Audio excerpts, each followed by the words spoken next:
नमस्कार, मैं डॉक्टर रजनीश कुमार आप सभी का एक बार फिर से हार्दिक स्वागत करता हूं।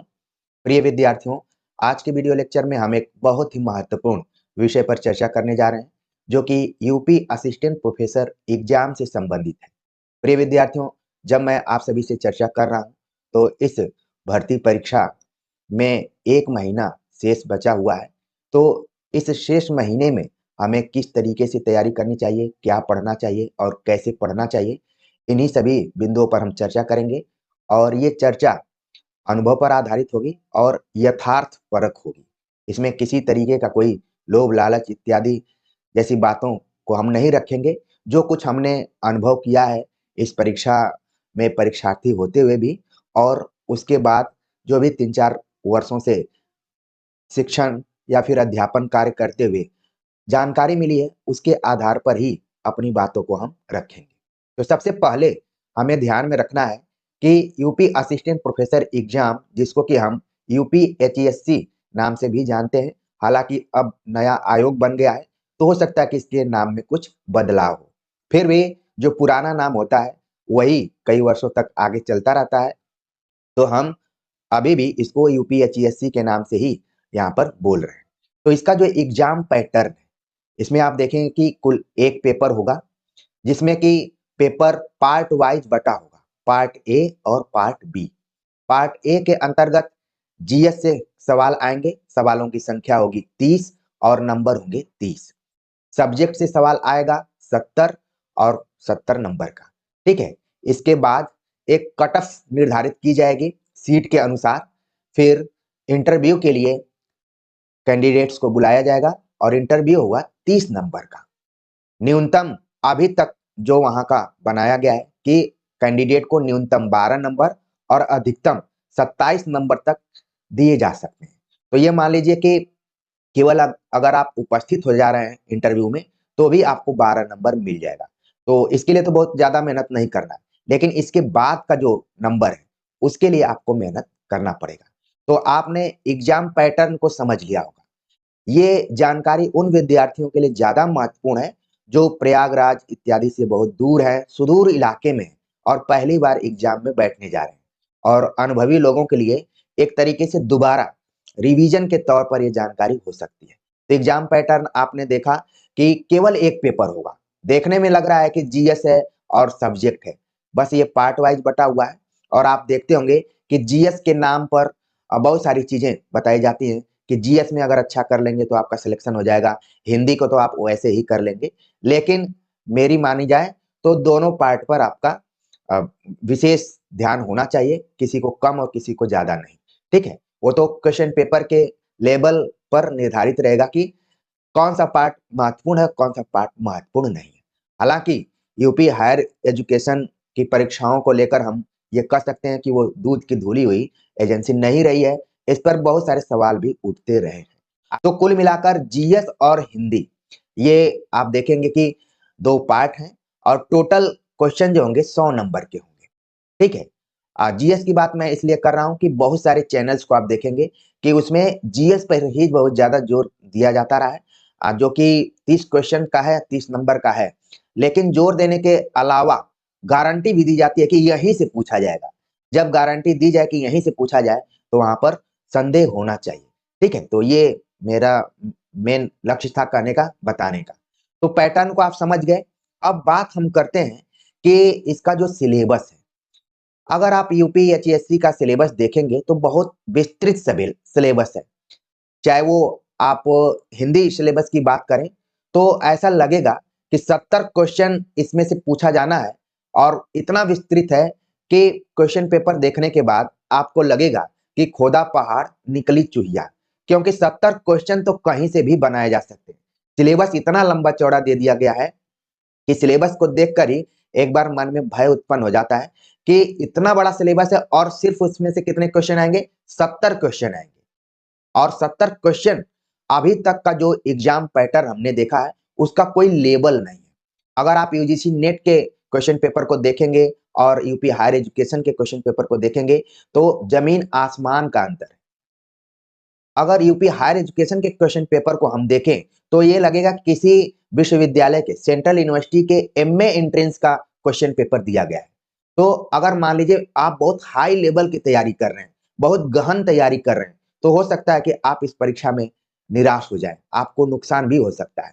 तो इसका लेवल अभी तक बहुत अच्छा नहीं रहा है। लेकिन ये उम्मीद रखना चाहिए कि जिस तरीके से यूजीसी एनटीए नेट अपने लेवल में थोड़ा-सा परिवर्तन किया है, उसका स्तर बढ़ाया है, तो यूपी हायर असिस्टेंट प्रोफेसर के लेवल में भी बदलाव हो सकता है।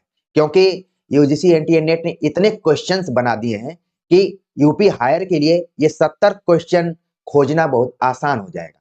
तो मेरा कहना ये है कि सिलेबस बहुत विस्तृत है और आपको ये अंदाजा लग जाएगा कि आपने मेहनत बहुत किया, लेकिन सवाल बहुत सामान्य तरीके के आ गए। अभी तक आप देखेंगे पिछले साल के क्वेश्चन पेपर को, अगर मैं बात करूँ 2016 से लेकर अब तक जितने भी एग्जाम हुए हैं, उनके क्वेश्चन पेपर आप अपने पास रखे भी होंगे, उसको रिवाइज भी कर लिए होंगे और यूजीसी एनटीए नेट के क्वेश्चन पेपर से मिलाएँगे तो बहुत अंतर आपको दिखाई पड़ेगा। और जहाँ तक रही बात इंटरव्यू की, तो इसके इंटरव्यू पर मैं अपना अनुभव एक अलग वीडियो में बताया हूँ कि किस तरीके से मेरा इंटरव्यू गया था। हालाँकि जब मैं आप सभी से चर्चा कर रहा हूँ, तो इस परीक्षा में मैं सफल नहीं हो पाया, कुछ नंबर से मेरा चयन नहीं हो पाया था। हालाँकि मैं अपने एकेडमिक जगत में इतना आगे बढ़ गया कि मैं अब वापस नहीं जाना चाहता हूँ। लगभग 8 से 9 साल पढ़ाने का एक्सपीरियंस हो गया, तो असिस्टेंट से एसोसिएट की तरफ अब मेरा जाने का मन है, तो पीछे मैं नहीं देखता हूँ। लेकिन जो भी कुछ अनुभव है, उससे ज़रूर आपको फ़ायदा मिल सकता है कि इंटरव्यू में किस तरह के सवाल पूछे जा सकते हैं या फिर अच्छी खासी तैयारी पर कैसे पानी भी फेरा जा सकता है। ये सारी चीज़ें एकदम से रियल अनुभव पर आधारित होती हैं। शायद ये चीज़ें आपको ज़्यादा सतर्क करने वाली हो सकती हैं, क्योंकि मेरा उद्देश्य ही यहाँ पर आप सभी से जुड़ना है कि सही बात को बताया जाए। आपको इधर-उधर मीठी-चुपड़ी बातें करके भुलवाने का प्रयास न किया जाए, आपके रास्ते को क्लियर दिखाया जाए। तो यहाँ पर आप देखेंगे पिछले साल के क्वेश्चन पेपर को, तो उसका लेवल मुझे उस तरीके का नहीं दिखाई पड़ा जिस तरीके से आप राजस्थान पब्लिक सर्विस कमीशन या फिर सीजीपीएससी असिस्टेंट प्रोफेसर के सिलेबस उसके लेवल को देखते हैं, उस तरीके का मुझे अभी तक यूपी हायर में नहीं दिखाई पड़ा। हाँ, यूपी जीडीसी में थोड़ा बहुत उसका लेवल रहता है, फिर भी उसका भी लेवल सामान्य होता है। अगर आप कोई भी वन लाइनर किताब बढ़िया से पढ़ कर गए हैं, तो अच्छा खासा परफॉर्मेंस कर सकते हैं। तो कुल बात ये थी कि सिलेबस को देखकर आपको नहीं घबराना है कि सिलेबस इतना लंबा-चौड़ा है, मेरे पास वक़्त नहीं है तो अब मैं क्या करूँ, मैं क्या करूँ? इस तरीके से सोचना ही नहीं, क्योंकि बाद में आपको यही लगेगा कि खोदा पहाड़ निकली चूहिया। हाँ, अब सवाल आपके मन में आता होगा कि पिछले साल के क्वेश्चन पेपर को भी देख लिया, तो अब प्रैक्टिस सेट क्या करें? इसके लिए भी आपको परेशान होना नहीं है। यदि आप यूजीसी नेट के पिछले साल के क्वेश्चन पेपर को हल कर रहे हैं, लगभग 10 वर्षों के क्वेश्चन पेपर को हल कर रहे हैं, तो निश्चित तौर पर इस परीक्षा में आप अच्छे पोज़ीशन में रह सकते हैं। आपको बहुत ज़्यादा इधर-उधर नहीं पढ़ना है। अब आपके मन में आ रहा होगा कि क्या किसी के कोर्स को खरीदें? क्योंकि यूपी हायर एजुकेशन में सेलेक्टेड लोगों का बहुत लोगों का चैनल भी है, वो लोग बता भी रहे हैं, पढ़ा भी रहे हैं और बहुत बड़ी-बड़ी बातें भी कर रहे हैं कि मैंने ये कर दिया, मैंने वो कर दिया। लेकिन जब सच्चाई आती है जीएस पेपर को लेकर, तब बहुत सारे लोगों की पोल खुल जाती है। वो क्यों ना टॉपर ही हों या फिर अंडर 10 में ही हों। ये सारी चीज़ें अब आपको कहीं न कहीं सुनाई पड़ जाएँगी। मैं भी सुनी हुई चीज़ों को लेकर ही बता रहा हूँ और थोड़ा-सा रियलाइज़ भी किया। तो कोर्स किसी का नहीं खरीदना है। लाख कोई बताए कि यहीं से आएगा, यहीं से आएगा, कोर्स आपको खरीदना ही नहीं है। क्या करना है आपको? सेल्फ स्टडी करना है। उसमें भी सिलेबस को बार-बार देखना है। जैसे सिलेबस को देखने का भी कई तरीके का अप्रोच होता है। एक होता है कि आप सिलेबस प्रिंट आउट करके रख लिए और फिर वो आपकी किताबों के नीचे दबा हुआ है। वो कह रहा है कि प्लीज़ मुझे भी पढ़ लिया करो, लेकिन आप उस पे ध्यान नहीं दे रहे हैं। आप 50 तरीके का ग्रुप जॉइन किए हैं और 50 तरीके का टेलीग्राम चैनल जॉइन किए हुए हैं, 50 तरीके का कोर्स खरीद रहे हैं, प्रैक्टिस सेट कर रहे हैं। तो भी आप अपने समय को नहीं व्यवस्थित कर पा रहे हैं, घबराए हुए हैं।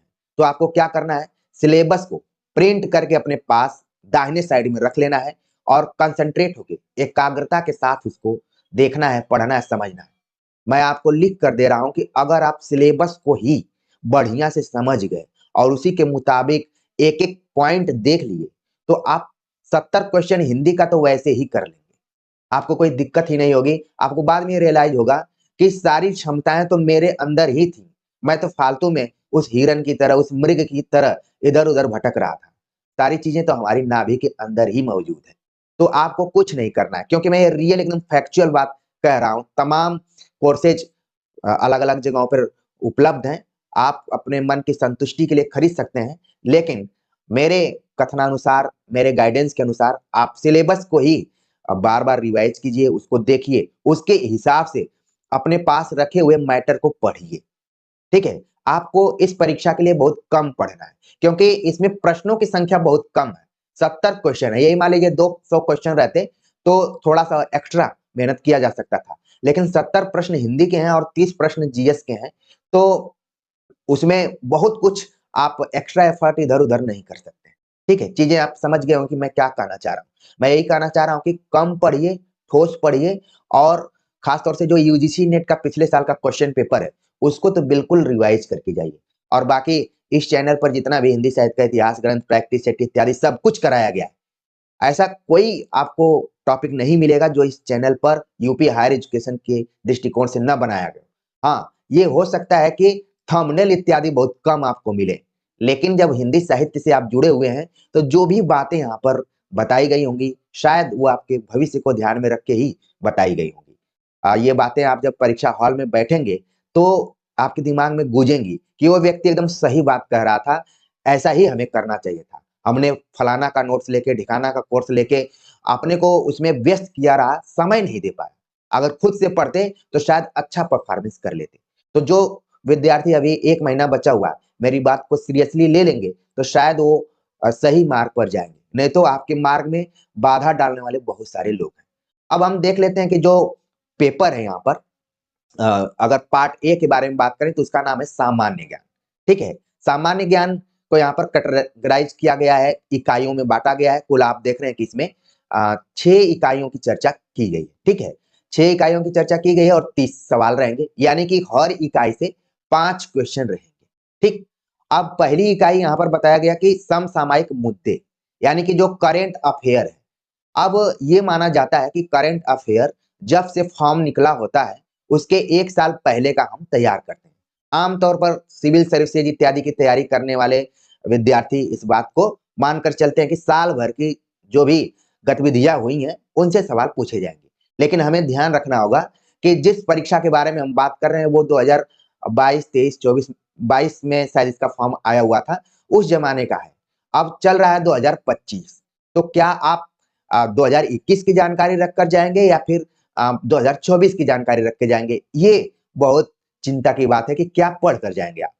तो ये मानकर चलिए कि बीच में जो भी आयोग इत्यादि के गठन को लेकर बातें चल रही थी, अब जो पहले आयोग इस परीक्षा को करा रहा था, शायद वो अब नहीं कराएगा, जो नया आयोग है वो कराएगा। तो मेरे अनुसार पिछले 1 साल का, यानी 2024 का आप पढ़कर जाइए करंट अफेयर। हाँ, अगर क्वेश्चन पेपर पहले का बन गया होगा, तो 2021 का भी पूछा जा सकता है। क्योंकि बहुत सारी परीक्षाओं में हमने देखा कि जो परीक्षाएँ लेट लतीफ़ हुआ करती थी, उसका करंट अफेयर उसके 1 साल पहले का आता था। यानी कि आप जा रहे हैं 2025 में एग्ज़ाम देने और पूछा जा रहा है 2021 का सब कुछ, तो वहाँ पर एक क्वेश्चन पेपर कठिन हो जाएगा। लेकिन इस बार मुझे ऐसा लग रहा है कि सन 2024 की 1 साल की जो भी घटनाएँ हुई हैं, आप उनको ज़रूर ध्यान में रख के जाएँगे। इसके लिए यहाँ पर बताया भी गया कि राष्ट्रीय, अंतर्राष्ट्रीय घटनाएँ, मुद्दे, प्रमुख व्यक्तित्व, खेल समाचार, विज्ञान के क्षेत्र में नवीनतम शोध।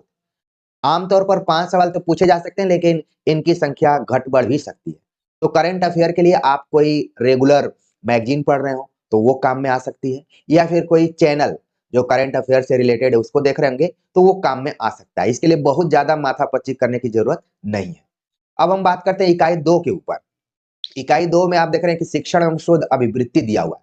तो एकदम से यूजीसी नेट की किताब आपके पास होगी और फर्स्ट पेपर जो होगा, वहीं से इसको आप कवर कर सकते हैं। इसके लिए किसी का कोर्स खरीदने की ज़रूरत नहीं है।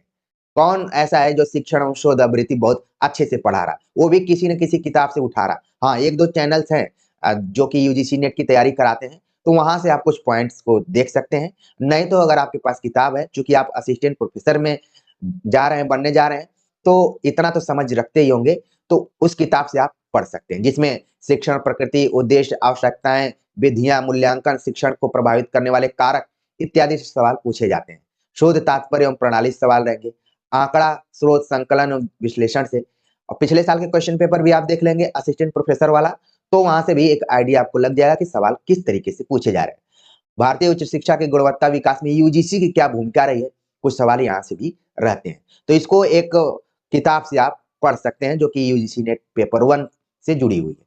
इसके बाद आप देख रहे हैं कि इकाई 3 दिया हुआ है, सूचना एवं संचार प्रौद्योगिकी, जिसको आईसीटी के नाम से भी जाना जाता है। इसको भी आप यूजीसी नेट पेपर 1 के आधार पर ही पढ़ सकते हैं। इसके लिए भी बहुत ज़्यादा आपको इधर-उधर माथापच्ची नहीं करना है।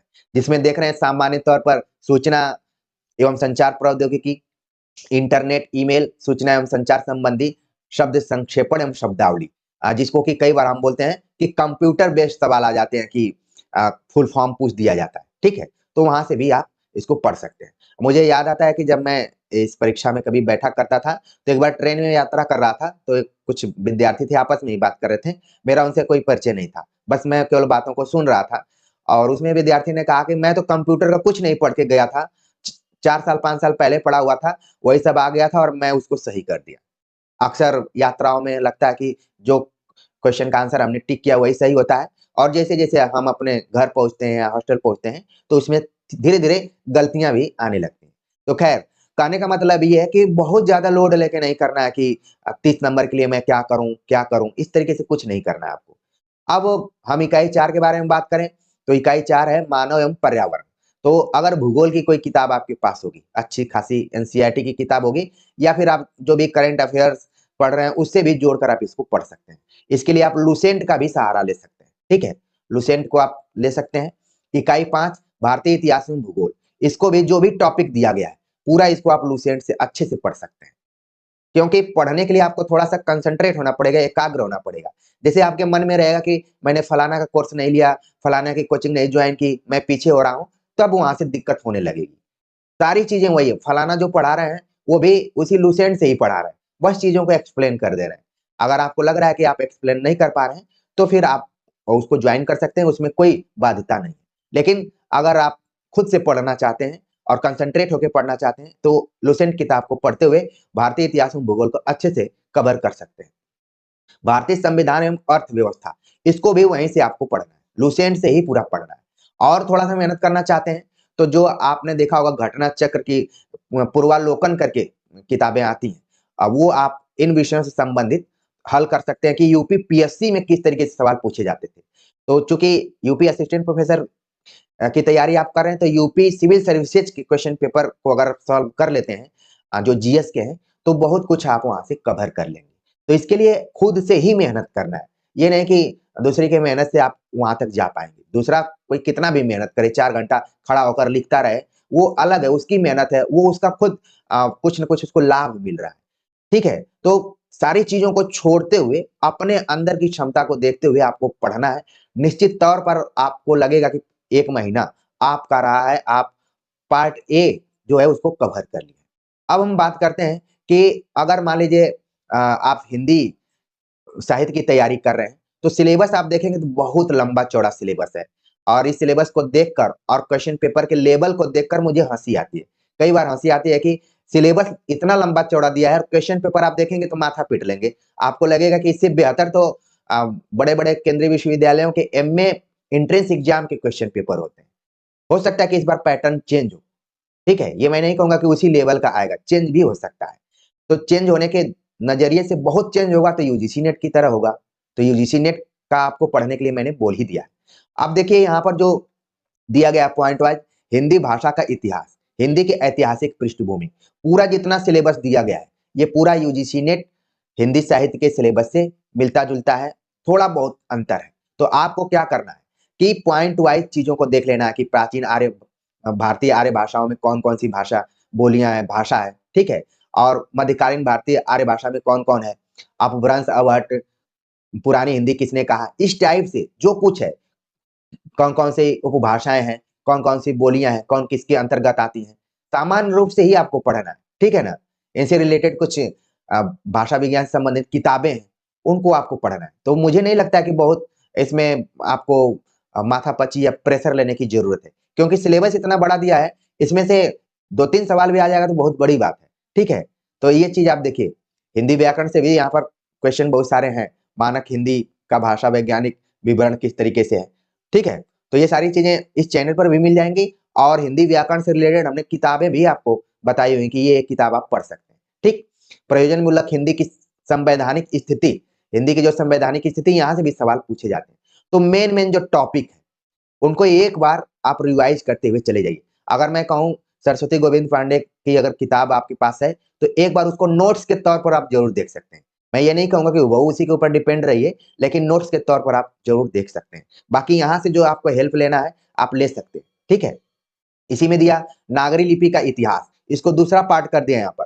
तो इसका मतलब है कि नागरी लिपि से एक सवाल रहेगा ही रहेगा।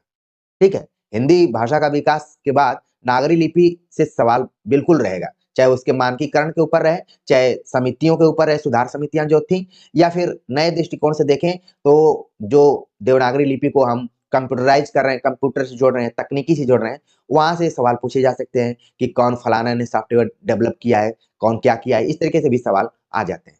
ठीक है, अब बात यहाँ पर है कि हिंदी विस्तारीकरण के वैयक्तिक एवं संस्थागत प्रयास, मतलब हिंदी के विकास में बहुत सारी संस्थाओं का योगदान रहा है, जिसमें आप ज्यादातर देखेंगे कि नागरिक प्रचारणी सभा, ठीक है, राष्ट्र भाषा भाषा प्रचार सभा, या फिर प्रयागराज में एक संस्था हिंदी साहित्य सम्मेलन, उन सभी से सवाल प्रायः पूछे जाते हैं। ठीक, और सम्मान पुरस्कार पत्र पत्रिकाओं से सवाल पूछे जाएंगे, तो इनकी संख्या वही 2 से 3 4 रहेगी, क्योंकि आपको ध्यान में रखना है कि 70 क्वेश्चन ही पूछना है।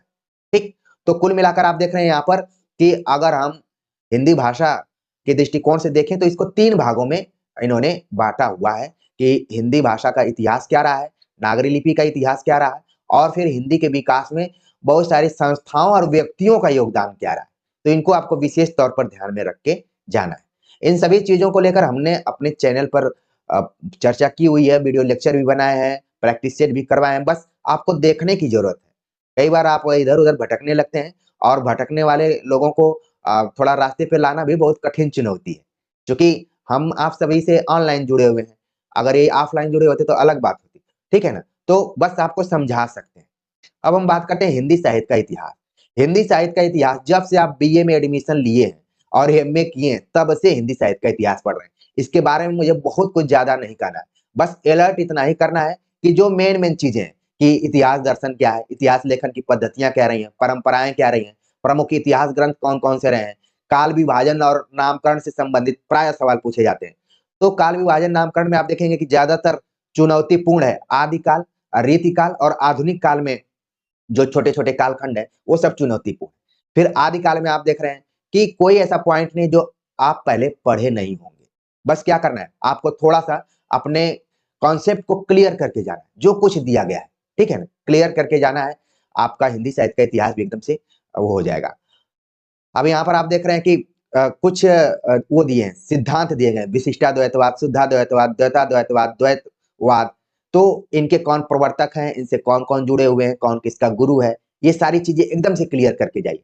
तो इसमें भी बहुत कोई नई चीज नहीं है, आपको खुद से इसको पढ़ना है। कोई कोर्स में क्या लिखेगा, कोई कोर्स में क्या पढ़ाएगा, कोई टेस्ट में क्या दे सकता है। जो पुरानी चीजें उन्हीं को रिवाइज कीजिए पिछले साल के क्वेश्चन पेपर में। मैं बात कर रहा हूँ सिर्फ 1 महीने के दृष्टिकोण से। अगर 1 साल की बात करता तो शायद मैं एक-एक पॉइंट पर और विस्तार से बात करता, क्योंकि 1 महीने की ही बात हो रही है। रीतिकाल की बात करें तो रीतिकाल में भी आप देख लीजिए कि कविता कितने तरीके से लिखी जा रही थी। रीतिबद्ध, रीतिसिद्ध, रीतिमुक्त, उसमें कौन-कौन से कवि रहे हैं, उनके कौन-कौन से ग्रंथ रहे हैं, और वो ग्रंथ किन आधारों पर लिखे गए हैं। ज्यादातर ग्रंथ लिखे गए रस, अलंकार, छंद और नायिका भेदों के ऊपर। तो उसी हिसाब से आपको तैयारी करके जाना है, देख लेना है। ये सारी चीजें आपके पास मौजूद होंगी, मैं कोई नई चीज बिल्कुल नहीं बता रहा हूँ। बस आपको आपके अंदर एक एनर्जी, एक ऊर्जा का प्रवाह मैं कर रहा हूँ, और बाकी कोई चीज नहीं कर रहा हूँ। आधुनिक काल की बात करें तो आधुनिक काल में बहुत विविधता है। गद्य, पद्य, पत्र पत्रिकाओं, ठीक है? संस्थाओं के बारे में आपको पढ़ना है। तो आप देख रहे हैं कि अलग-अलग गद्य विधाएँ, ठीक है? उनका विकास कैसे हुआ? तो नाटक, कहानी, उपन्यास, आलोचना, अन्य गद्य विधाएँ, सबको आपको मोटे तौर पर देखना है। आपको ध्यान रखना है कि वो 70 क्वेश्चन ही पूछे जाने हैं। तो देखा जाए तो 70 क्वेश्चन तो आधुनिक काल से ही बन सकते हैं, लेकिन पेपर बनाने वाले के सामने भी चुनौती है कि कहाँ से सवाल पूछे जाएँगे। तो इसलिए जो मेन है, कम से कम जो सिलेबस में दिया गया है, जैसे महावीर प्रसाद द्विवेदी और उनका युग, तो इसको ज़रूर आप पढ़ कर जाइए कि उसमें कौन है, सरस्वती पत्रिका का क्या योगदान रहा है, ठीक है? ये सारी चीज़ें आएँगी ही आएँगी। तो मेरा मेन फ़ोकस क्या है कि आप सिलेबस में जो भी पॉइंट दिया गया है, मैं तो यहाँ पर डिस्कस कर रहा हूँ, आप अपने पास प्रिंट करके ज़रूर रखिए, जिससे कि आप इसको बार-बार देखिए, एक से अधिक बार देखिए कि मैं आज इतना पढ़ लिया, फिर इसमें ये चीज़ है, मेन चीज़ ही पढ़ना है। कोई ऐसा चीज़ नहीं पढ़ना है क्योंकि प्रश्नों की संख्या ज़्यादा होती, तो शायद इधर-उधर के सवाल भी पूछे जा सकते थे। सवाल सब रिपीटेड टाइप के ही आएँगे, बस हो सकता है कि उनके पूछने का ढंग अलग हो जाए, लेकिन उनका उत्तर वही रहेगा जो कि नॉर्मल वन लाइनर क्वेश्चन का उत्तर होता है। चीज़ें समझ रहे होंगे, ठीक है? तो वही सब विस्तार से यहाँ पर दिया गया है। गद्य विधाओं के अंतर्गत के उपन्यास, कहानी, नाटक, निबंध, आलोचना, कथ्येतर गद्य विधाएँ, ये सब सारी चीज़ें दी गई हैं। तो हर सेक्शन से सवाल रहेंगे, अब कम और ज़्यादा हो सकते हैं। भारतीय काव्य शास्त्र, पाश्चात्य काव्य शास्त्र को आपने बीए और एमए के दौरान ही पढ़ लिया होगा और टीजीटी, पीजीटी इत्यादि की तैयारी कर रहे होंगे, वहाँ भी आपने देख लिया होगा। यूजीसी नेट क्वालिफाइड हैं, तो वहाँ भी देख लिए होंगे। तो आपको ध्यान क्या रखना है कि जो आपके सिलेबस में दिया गया है, काव्य लक्षण, काव्य प्रयोजन, काव्य हेतु, काव्य दोष, काव्य गुण, काव्य के रूप क्या-क्या रहे हैं और मोटे तौर पर सामान्य परिचय के रूप में उनको आपको देखना है, ठीक है? ताकि अगर लेवल आसान रहे, तो वहाँ पर आप फँसे ना, ठीक है ना? तो ये सारी चीज़ें आप पूरा यहाँ पर आप देख सकते हैं। सिलेबस बहुत ज़्यादा लंबा-चौड़ा है। इतना लंबा-चौड़ा सिलेबस शायद इनको देना ही नहीं चाहिए या सोचना चाहिए था। अब बात आती है कि ऊपर जितने भी खंडों की बात की है, उसमें से ही 70 क्वेश्चन पूछे जा सकते थे।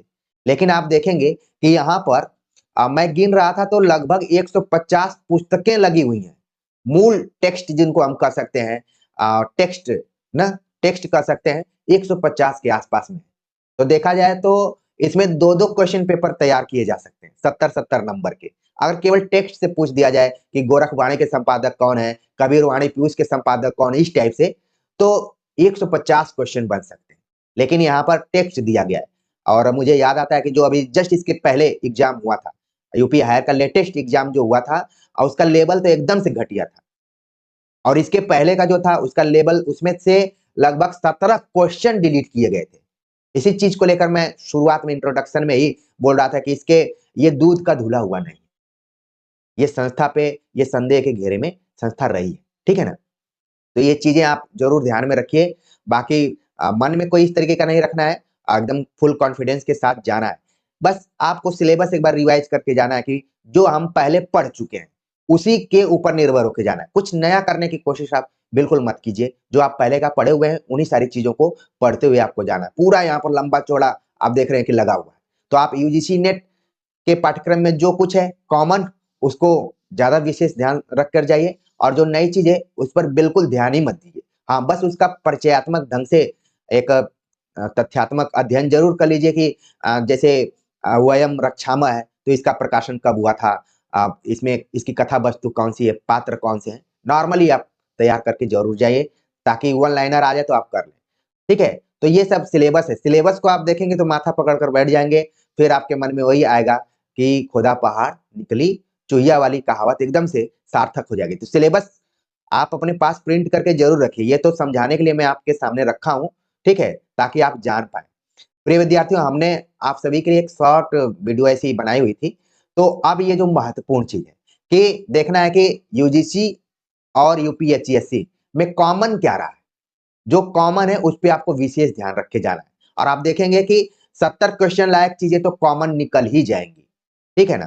तो यहाँ पर हमने पूरा दिया हुआ है, आप लोग भी अपना जो नोट्स बनाते हो इसी तरीके से आप बना लीजिए कि जो चीजें आती हो उसके बगल में आप लिखते जाइए। ठीक है ना? ताकि आपकी मेमोरी भी आगे बढ़े और चीजों को भी आप समझ पाए। तो ये चीज यहाँ पर है। ठीक है? नीचे वाले को मैं टेलीग्राम चैनल में भेज दूंगा आपकी सहूलियत के लिए। हालांकि मैं पीडीएफ देने में उतना विश्वास नहीं करता हूँ। फिर भी कम समय है, तो कौन-कौन सी चीज़ें कॉमन है और किसका कब प्रकाशन हुआ है कविताओं को लेकर, कम से कम सिलेबस के माध्यम से ये पता आप कर लीजिए कि किसकी-किसकी कौन-कौन सी कविताएँ लगी हुई हैं और उन कविताओं में आपने कितना अभी तक पढ़ लिया है। आप देखेंगे ढेर सारी कविताओं को आप ऑलरेडी पढ़ चुके होंगे, बस क्या करना है, आपको रिवाइज़ करना है। रिवाइज़ करने के लिए आपको पिछले साल के क्वेश्चन पेपर को देखना है और यूजीसी नेट के क्वेश्चन पेपर को देखना है। ज़्यादा इधर-उधर बिल्कुल आपको नहीं देखना है। हाँ, जो भिन्न रचनाएँ, उन रचनाओं को एक जगह आप कलेक्ट कर सकते हैं कि ये मेरे लिए नई रचनाएँ हैं। उनके बारे में खाली संक्षेप में परिचयात्मक टाइप से ही आप पढ़ सकते हैं। ठीक है ना? तो आप देखेंगे कि आपकी तैयारी अच्छी खासी हो गई, आपको कोई दिक्कत ही नहीं है। ठीक है ना? तो इसी तरीके से आप अपने तैयारी को कीजिए, कंसंट्रेट होके 1 महीने आराम से पढ़िए आपका पेपर निश्चित तौर पर अच्छा जाएगा। अगर आप मटेरियल का प्रेशर लेके चलेंगे तो हो सकता है कि आपकी अच्छी खासी तैयारी भी उस मटेरियल के नीचे दब जाए। न जाने मेरी बातें हो सकता है कि आप लोगों को दार्शनिक टाइप की लगे, आप लोगों को लगे कि ये इतने आसानी से बातों को कैसे कह दे रहे हैं, क्योंकि ये अनुभव बोल रहा है कि पिछले साल के जितने भी क्वेश्चन पेपर हुए हैं यूपी हायर के, उनके लेवल को लेकर थोड़ी-सी निराशा हुई है। लेकिन अगर आप अपनी तैयारी को लेकर अच्छा करना चाहते हैं, तो यूजीसी नेट के पिछले साल के क्वेश्चन पेपर को देखिए और आरपीएससी असिस्टेंट प्रोफेसर एग्जाम के पिछले साल के क्वेश्चन पेपर को देखिए। दोनों क्वेश्चन पेपर आपको वेबसाइट पर भी मिल जाएँगे और क्वेश्चन बैंक में भी मिल जाएँगे, ठीक है? इन दोनों आयोगों को ज़रूर आप देखिए, जो भी परीक्षा एजेंसियाँ हैं, वो अच्छे से पेपर को कराती हैं, मेहनत से पेपर बनाते भी, ठीक है ना? तो उम्मीद है कि यूपी हायर एजुकेशन की तैयारी को लेकर थोड़ी बहुत आपके लिए क्लियरिटी हुई होगी कि हाँ, मैं फालतू में परेशान हो रहा था। 1 महीना बचा हुआ है, उसमें जोश के साथ मुझे पढ़ना है और खुद पर विश्वास करके पढ़ना है। अब वो समय नहीं है कि किसी का कोर्स खरीदें, किसी के नोट्स के पीछे भागें, ये सारी चीज़ें नहीं है। सारी चीज़ें कहाँ पर मौजूद हैं? सिलेबस के अंदर है। अगर मैं एक लाइन में कहूँ, तो अगर आप सिलेबस को बढ़िया से पढ़कर जाते हैं, तो 70 में करीब 60 क्वेश्चन कर कर आएँगे। ये मैं लिख कर दे रहा हूँ इस चीज़ को।